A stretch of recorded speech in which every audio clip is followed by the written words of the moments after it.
Anteriormente, em Os Homens que Construíram a América.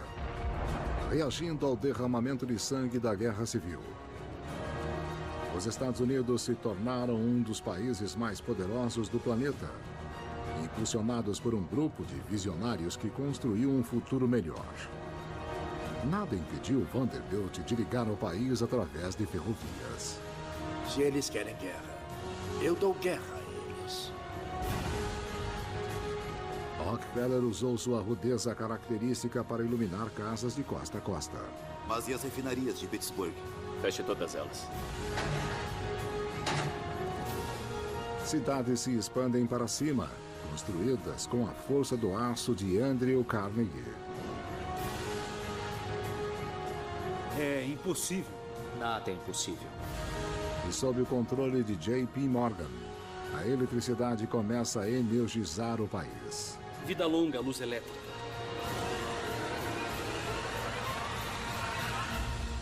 Estamos no início de uma nova indústria. Em apenas 35 anos, a nação mudou mais rápido que nunca. Mas os incríveis avanços têm um preço. Todos aqueles que são a favor da greve, ergam as mãos! Uma corrente de rancor cresce. Fogo! E muitos Sr. Frick? tentam assumir de novo o controle do país. Mas os titãs mais poderosos dos Estados Unidos acreditam que não devem obedecer a ninguém. Já ouviu bastante. Olhem o que vai acontecer. O Banco Morgan. E com a proximidade de uma eleição presidencial, seu próximo passo vai chocar o mundo.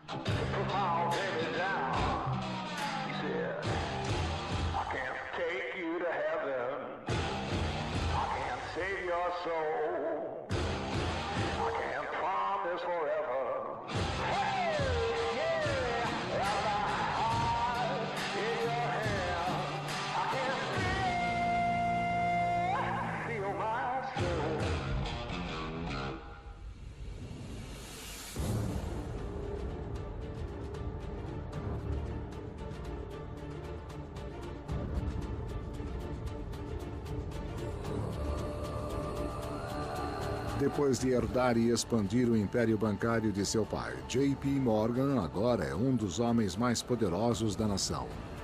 Sua influência no país só se compara à de dois outros homens: Andrew Carnegie e John D. Rockefeller. Foram rivais durante décadas e essa competição levou os dois às alturas. No auge do seu poder, J.P. Morgan, John Rockefeller e Andrew Carnegie valiam o equivalente hoje a mais de $1 trilhão juntos. Mais que toda a rede das 40 pessoas mais ricas do mundo hoje. A riqueza na época era como a realeza, uma coisa diferente. Eles literalmente controlavam o país. Pense num cara como Rockefeller, que era 1% da economia. É impressionante pensar nisso, é quase incompreensível. Mas enquanto Carnegie, Rockefeller e Morgan continuam a enriquecer, outros lutam para sobreviver.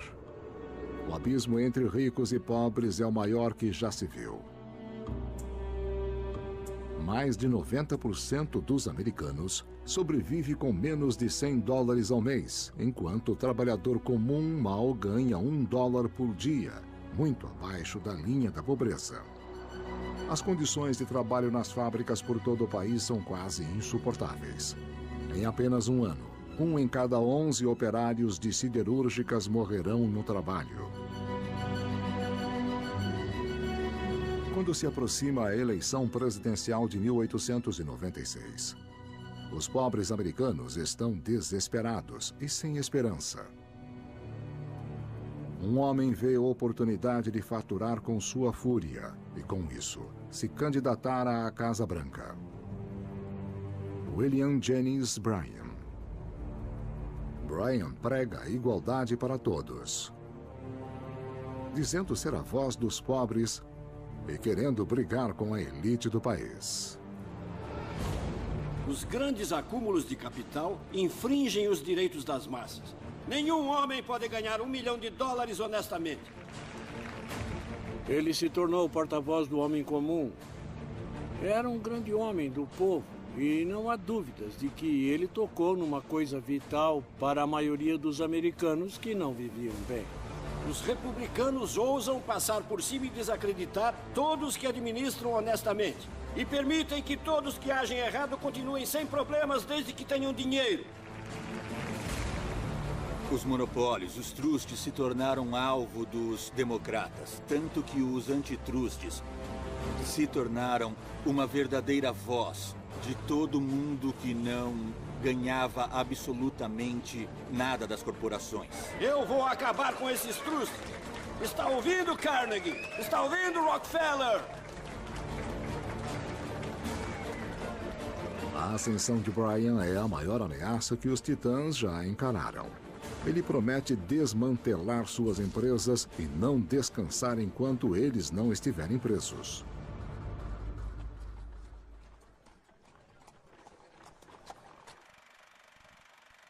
Esse é William Jennings Bryan, no discurso democrata recente. Ele é um proibicionista, um presbiteriano devoto. De acordo com ele, a teoria da evolução de Darwin é uma grande mentira. Ele é um inimigo do padrão ouro e um inimigo dos grandes negócios. É certo que ele vai vencer a candidatura democrática.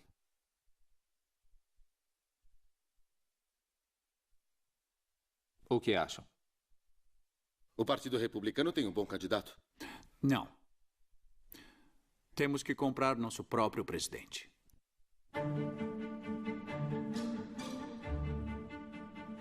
Eles simplesmente se aproveitaram do ponto forte. Quando você tem uma quantidade ilimitada de dinheiro, pode pagar pessoas para fazer quase tudo para você. Desesperados para proteger os impérios que passam a vida construindo, os titãs dão total apoio à candidatura do governador de Ohio, William McKinley. O gerente de campanha de William McKinley era um industrial. E ele foi de chapéu na mão por toda Wall Street, dizendo: se McKinley não ganhar, aquele louco do Bryan será presidente. E se Bryan for presidente, não percebem o que vai acontecer com a credibilidade dos Estados Unidos em todo o mundo? Os titãs tinham mais poder que qualquer grupo de homens na história americana. E estavam prestes a fazer uso dele. Muito obrigado. Esse é o discurso que McKinley fará na convenção republicana.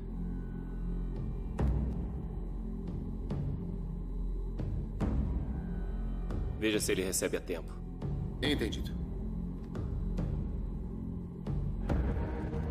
Rockefeller, Morgan e Carnegie dão a McKinley mais de $200 mil cada, ou 20 milhões de dólares hoje. A campanha é, de longe, a mais cara da história americana. E McKinley ultrapassa Bryan numa média de 5-1.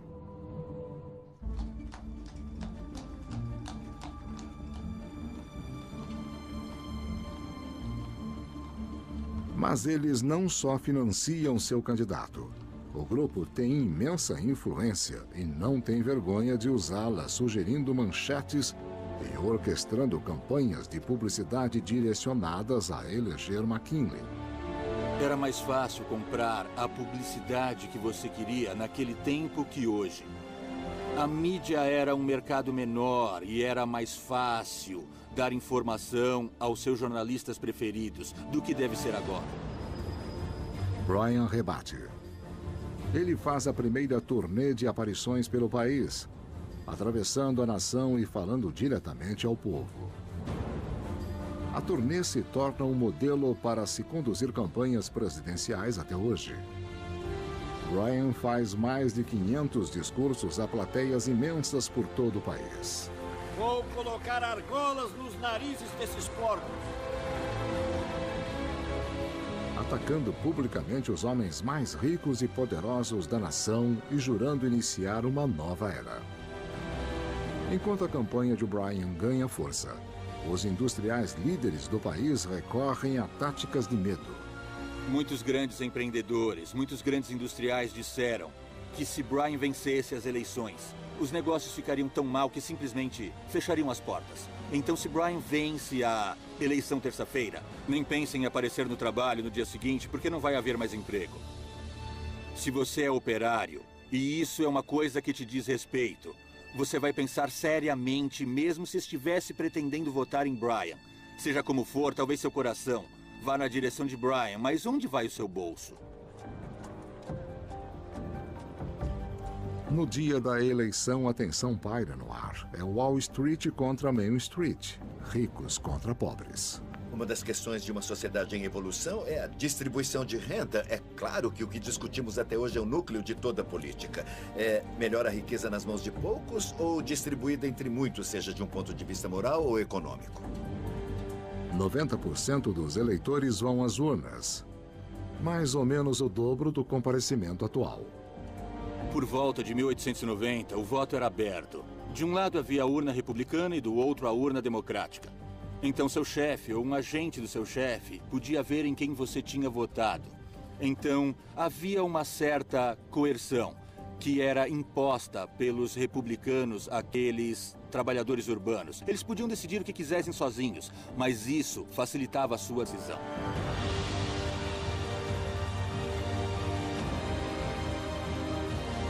Quando as urnas fecharam, o futuro da nação estava em jogo.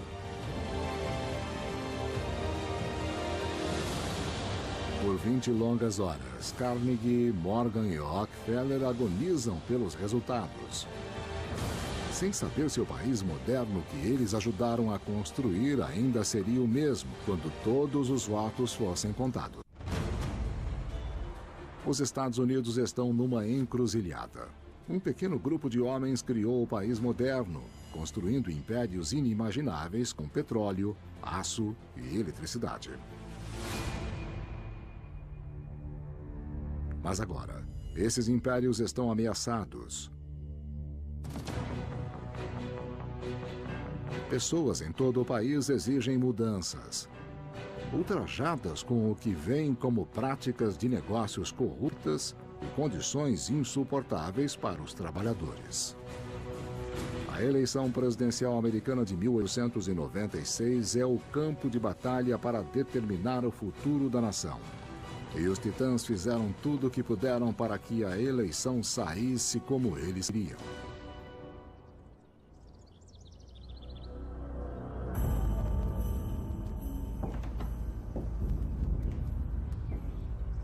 Enquanto os Estados Unidos vão às urnas, entre o Carnegie, J.P. Morgan e John Rockefeller são forçados a esperar. Por fim, essa decisão está nas mãos do povo americano. O país está dividido.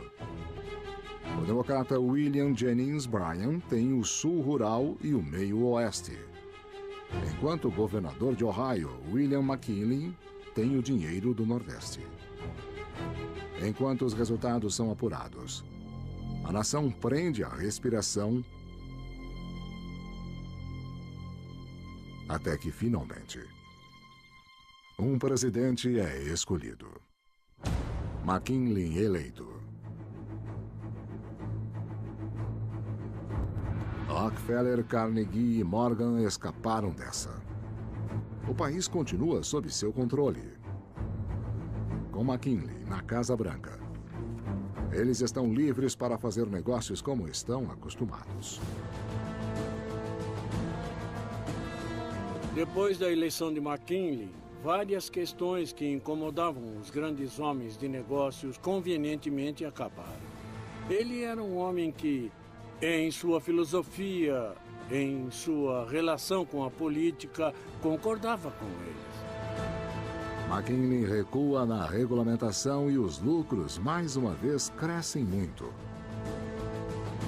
Voltam os negócios como antes e Carnegie, Rockefeller e Morgan se tornam ainda mais poderosos que antes.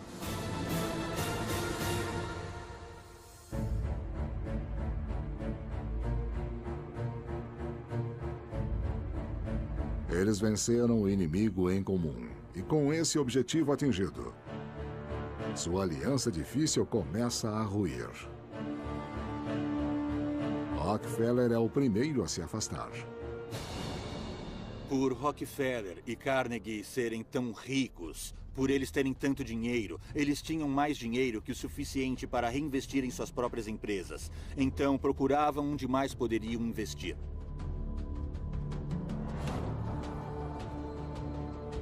John Rockefeller sabe de um depósito maciço de minério de ferro no norte de Minnesota, a matéria-prima usada na produção do aço.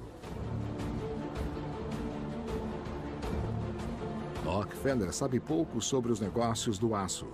Ele só sabe que Andrew Carnegie é o maior produtor do mundo.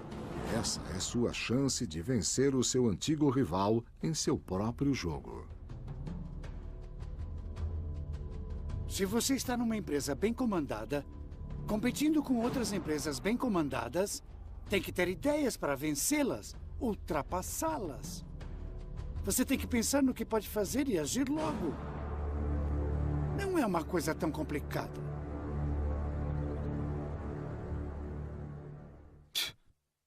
Rockefeller é um idiota. Por quê?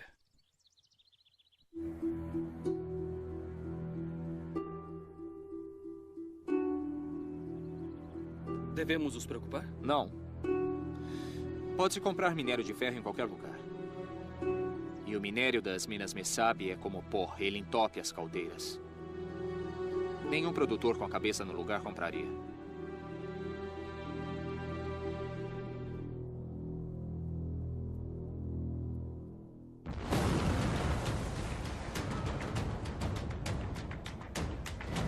Mas Carnegie está enganado. Fabricantes de aço rapidamente descobrem como usar o minério de ferro e Rockefeller imediatamente começa a fornecer aos concorrentes de Carnegie a preços baixíssimos. Havia muitas pessoas que ou trabalhavam para o Carnegie ou sabiam como fazer aço e descobriram que poderiam ganhar dinheiro. Talvez pudessem começar sua própria empresa de aço com o preço um pouco mais baixo. E assim os clientes viriam até eles para comprar seu aço. Com o aumento da competição, os clientes de Carnegie começam a sumir. O impacto é devastador. Em apenas meses, os lucros de Carnegie começam a cair. Sentindo sua fraqueza, Rockefeller pensa um plano ousado. Ele vai construir uma siderúrgica para rivalizar com tudo que Andrew Carnegie já construiu. Mas Carnegie sabe que não pode deixar isso acontecer. Carnegie estava determinado a não deixar ninguém tomar seu lugar. Ele construiria novas siderúrgicas, ele destruiria. Se Rockefeller começasse com aço, Carnegie o destruiria. Carnegie convoca uma reunião esperando convencer Rockefeller a ficar fora dos negócios do aço. Mas Rockefeller não se tornou o homem mais rico da história americana por se acovardar com medo. Senhor Rockefeller? Sr. Carnegie?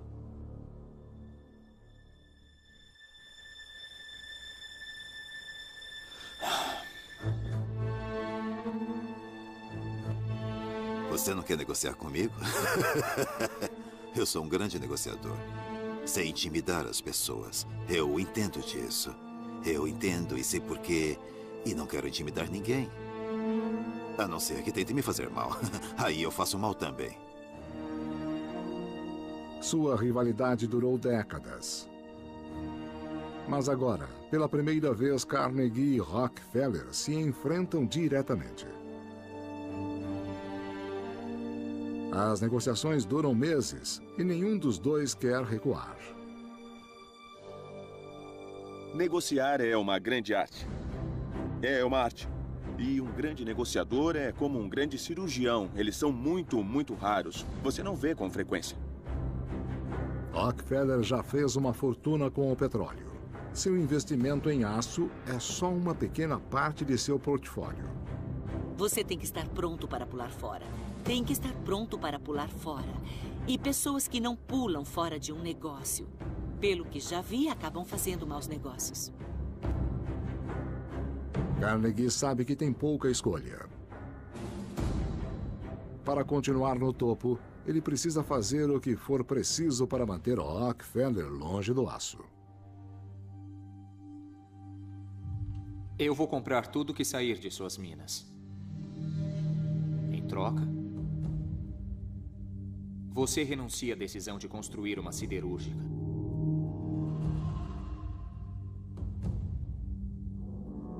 Fechado.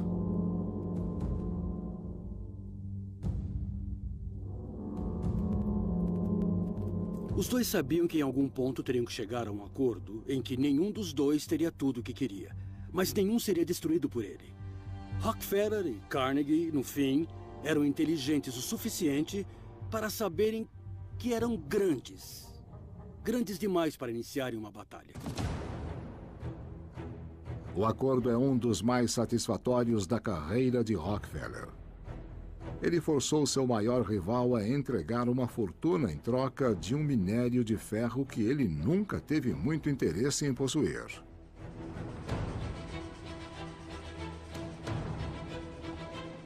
Rockefeller pode ter levado a melhor contra Carnegie, mas seu acordo chamou a atenção de outro rival que deseja algo ainda maior.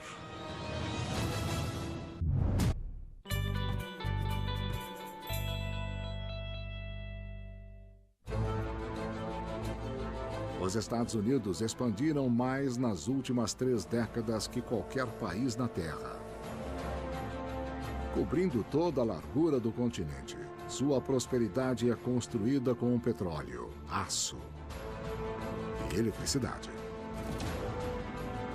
John D. Rockefeller, Andrew Carnegie e J.P. Morgan reuniram fortunas impressionantes e se tornaram alvos.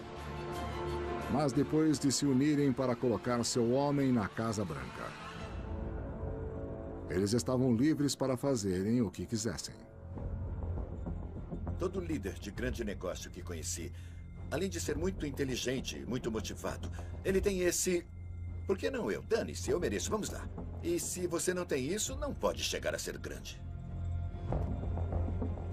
J.P. Morgan passou anos consolidando indústrias falidas, eliminando a concorrência. E depois do acordo de Carnegie com Rockefeller, ele vê a possibilidade de aplicar seu método aos negócios do aço. Morgan tinha muito mais poder que riqueza. Ele sabia que podia ter mais influência na economia que Rockefeller, que Carnegie, que praticamente qualquer um. E ele usou isso para implementar sua visão da economia americana. Os anos de negociações de Morgan deram a ele o interesse em controlar companhias desde fábricas até mineração e ferrovias. Uma indústria une todas essas. A do aço. J.P. Morgan acredita que um indivíduo tem que trazer bom senso e ordem ao capitalismo americano. Morgan quer o fim da competição implacável pelo aço. E a única maneira de fazer isso é unindo os concorrentes em uma nova companhia. Se Morgan puder consolidar a indústria do aço, ele poderá potencialmente sentar no topo do maior império corporativo do mundo. Mas para fazer isso, ele vai precisar de sua maior e mais ousada atitude até então: a tomada total do império de Andrew Carnegie. O tempo de Morgan é impecável. Carnegie, depois de anos de batalhas acirradas, questiona seu futuro.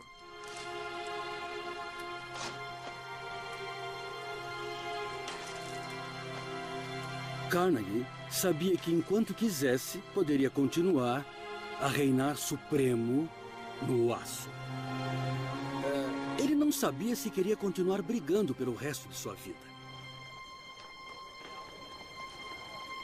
Morgan sabe que não pode falar com Carnegie diretamente. Ele precisa de outra aproximação.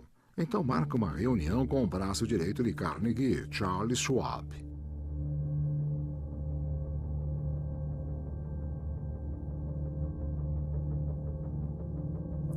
Há quanto tempo trabalha para Carnegie? Mais de 15 anos. Acho que ele odiaria se você saísse. Ninguém é indispensável. Você dobrou os lucros da Carnegie Steel a cada ano nos últimos 5 anos. Os tempos foram bons. Carnegie é um chefe muito tranquilo. E se você fosse seu próprio chefe? De quê? Vou comprar a Carnegie Steel. E você vai ser presidente da maior empresa do mundo. Com todo respeito, Sr. Morgan, Carnegie mataria sua ideia na raiz. Ele nunca venderia. Todo mundo tem um preço. Só preciso descobrir qual é.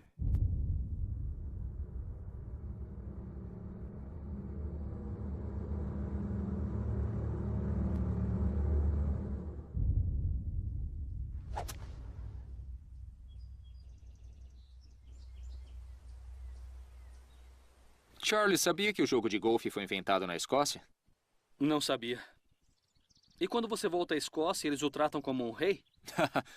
Eu acho que sim. E você veio para os Estados Unidos e se tornou um rei de uma indústria. Criou seu próprio destino. Destino não é uma questão de sorte, é só uma questão de escolha. Exatamente. Frase do Shakespeare? Não. William Jennings Bryan disse isso. E nós 3 reis da indústria roubamos o destino dele. É, por um bem maior. Para criar mais riqueza. Só se essa riqueza for usada em benefício da humanidade. Olha, se vendesse a Carnegie Steel, podia passar o resto da sua vida beneficiando a humanidade. Será? Mas não há uma pessoa no mundo com dinheiro suficiente para comprar a Carnegie Steel. Exceto J.P. Morgan.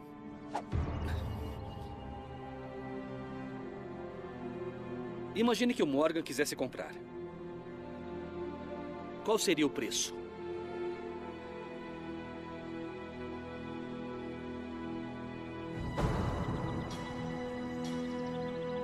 Carnegie não facilitaria preços a Morgan. Ele escreveu 480 milhões num pedaço de papel. É o equivalente a 400 bilhões hoje, mais do que Gates e Buffett juntos. Carnegie desafiou J.P. Morgan a comprá-lo por um preço ultrajante. Um preço mais alto que todo o orçamento do governo federal americano.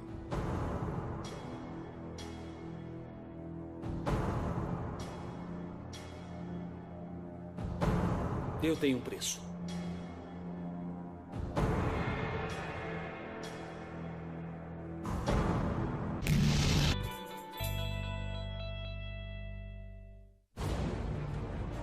Os Estados Unidos estão em ação.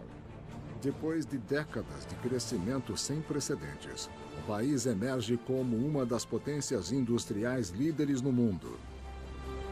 J.P. Morgan consolidou negócios por anos e agora deseja um império de aço de Andrew Carnegie, esperando assumi-lo para criar um monopólio completo do aço. Mas Carnegie passou a vida construindo sua empresa, erguendo-a do nada para se tornar um dos homens mais poderosos dos Estados Unidos.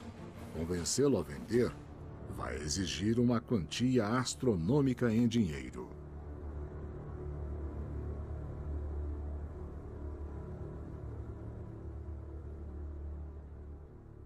Eu tenho um preço.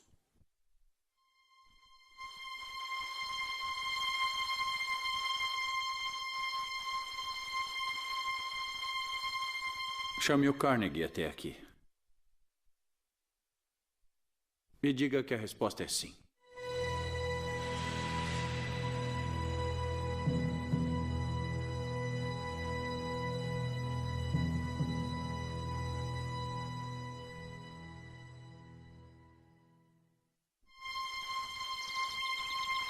Acho que eu nunca tomei um champanhe tão cedo.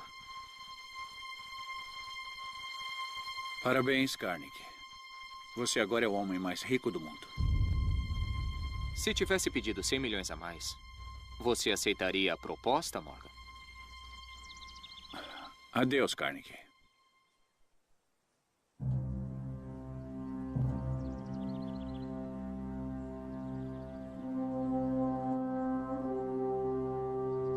Durante 30 anos, Andrew Carnegie lutou com John D. Rockefeller pelo título de homem mais rico dos Estados Unidos. E agora, finalmente, o ultrapassou. A negociação deu a Carnegie uma riqueza pessoal que valia o equivalente a mais de 310 bilhões de dólares hoje, a maior fortuna pessoal que o mundo já viu.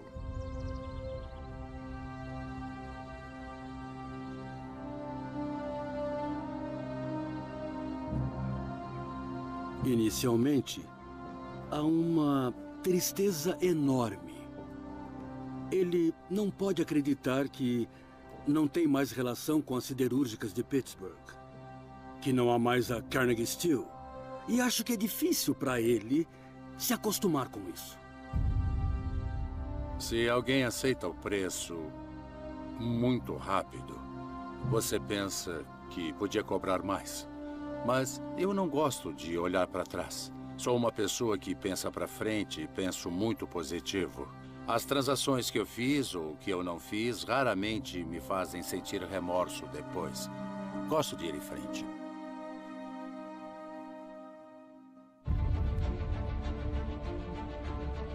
JP Morgan chama sua nova empresa de US Steel. Ela é instantaneamente a maior corporação do mundo. A primeira empresa na história a valer mais de $1 bilhão. E ela vai dominar o ramo do aço por quase 100 anos. Praticamente imbatível.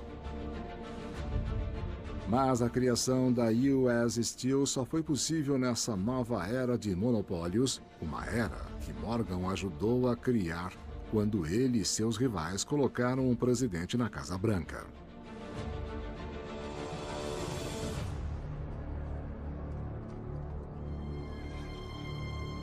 Eles podem ter comprado um presidente, mas não podem evitar a política para sempre.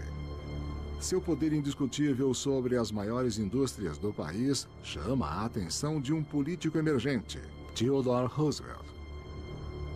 Roosevelt era o tipo de figura que tinha que dominar, ele tinha que mandar em tudo.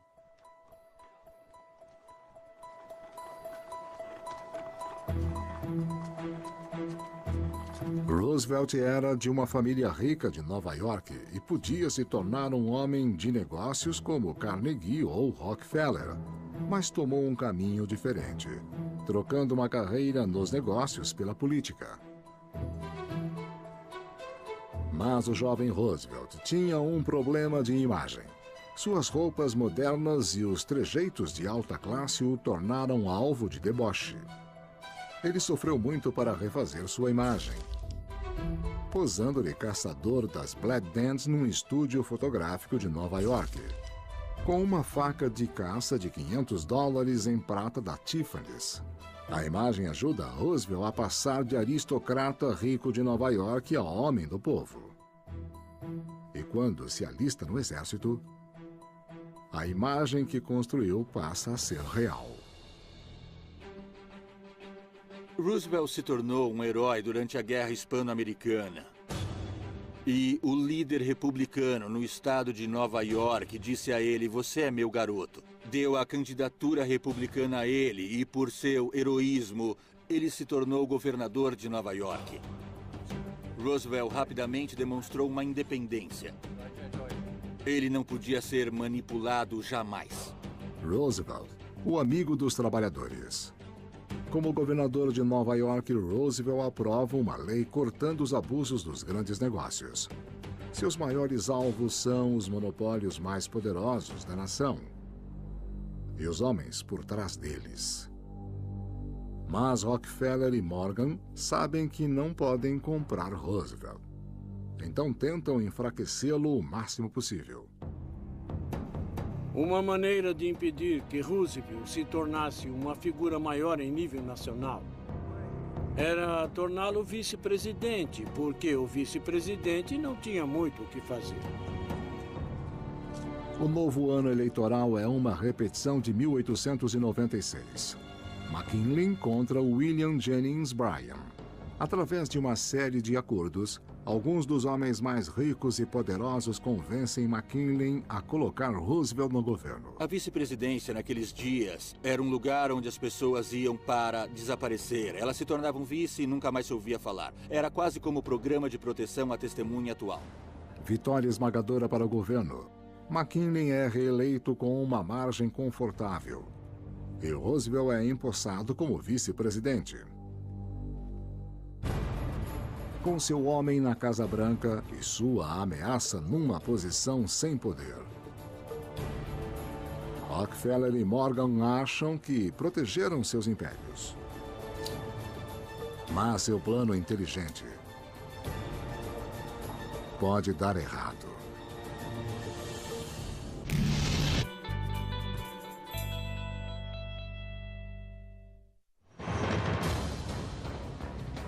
O século XX inicia e os Estados Unidos têm um lugar proeminente na cena mundial pela primeira vez. O país agora é uma terra de oportunidades, com milhões de pessoas vindas do mundo todo. Encorajadas por histórias de homens que cresceram em famílias pobres e construíram impérios. Homens como Andrew Carnegie e John D. Rockefeller. Os grandes empreendedores que têm grande impacto no mundo veem o mundo a longo prazo. Eles pensam em termos de décadas, não de anos ou de meses. Eles acreditam que a longo prazo terão um tremendo impacto. O presidente William McKinley é eleito para um segundo mandato e o aspirante a caçador de trustes, Theodore Roosevelt, está na vice-presidência. Uma jogada esperta para silenciar sua influência. Com McKinley na presidência por mais 4 anos, John Rockefeller e J.P. Morgan têm liberdade para expandir os seus impérios às alturas sem precedentes. Em setembro de 1901, o presidente McKinley viaja a Buffalo para fazer um discurso anunciando a prosperidade americana. Mas essa prosperidade não alcançava ninguém.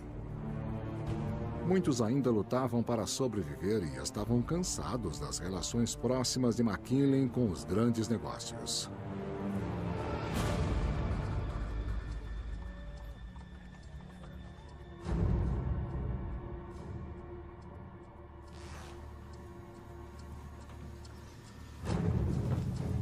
Leon Czolgosz é um ex-operário de fábricas que perdeu o emprego recentemente numa empresa que J.P. Morgan tomou durante a criação da US Steel. Depois disso, Czolgosz se refugiou no movimento anarquista. Ele se convenceu de que o governo ajudava os ricos a explorarem os pobres. E estava determinado a acabar com isso.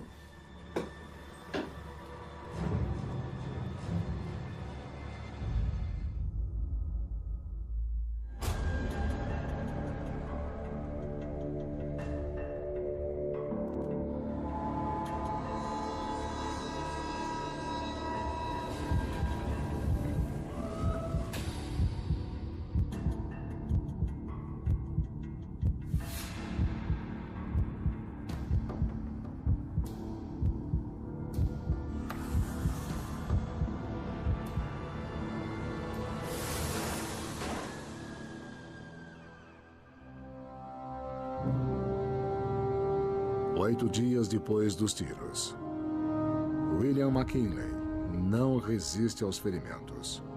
Se torna o terceiro presidente americano a ser morto no cargo. Para os homens mais poderosos dos Estados Unidos, é a pior situação possível. Uma bala assassina roubou o presidente deles, um homem que eles gastaram milhões para eleger. E com sua morte, seu pior inimigo chega ao poder. Teddy Roosevelt está prestes a se tornar líder do mundo livre.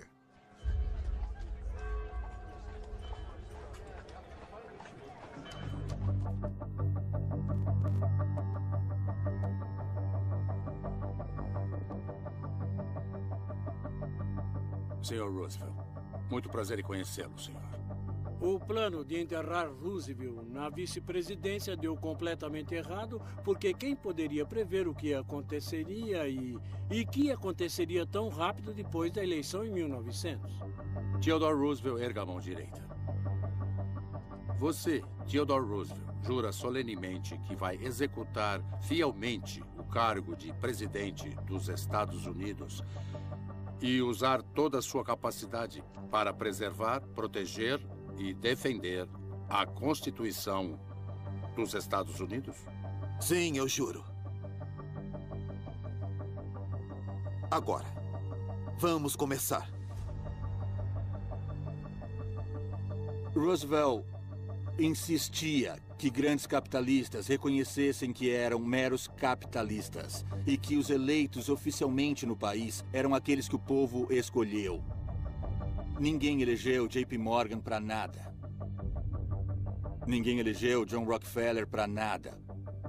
Mas o povo tinha eleito indiretamente Roosevelt presidente e ele ia aproveitar ao máximo. Roosevelt rapidamente lança uma campanha contra os maiores trustes da nação. E seu primeiro alvo é um conglomerado de ferrovias de JP Morgan. Morgan exigiu ver o presidente. Então correu de Nova York a Washington até a Casa Branca e disse: eu não entendo. Se temos um problema, envie o seu homem ao meu homem e vamos resolver isso. E Roosevelt disse: é exatamente esse o problema de Morgan. Ele age como se eu fosse um chefe rival ou algo do tipo. E Morgan, que pensava que podia manipular Roosevelt, descobriu que ele não podia ser manipulado jamais. Roosevelt se recusa a ceder a Morgan. Ele processa suas empresas no Tribunal Federal. O primeiro caso antitruste do governo contra uma grande corporação.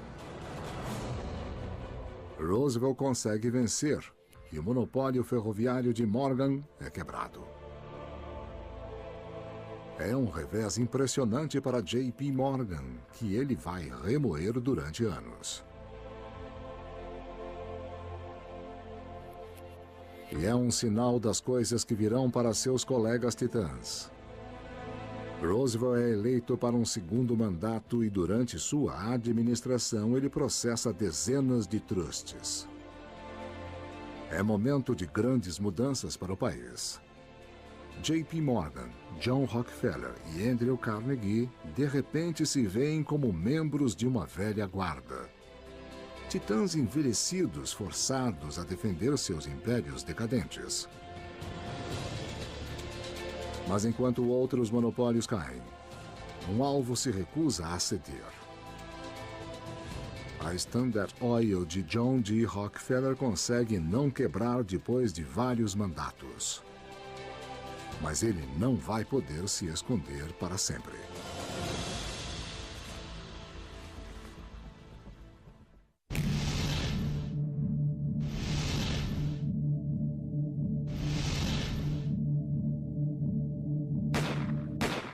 Você, Theodore Roosevelt, jura solenemente que executará fielmente o cargo de presidente dos Estados Unidos? Eu juro, senhor juiz. Agora, vamos começar.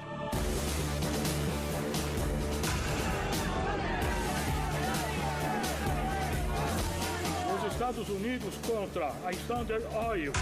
Por favor, diga o seu nome. John Rockefeller.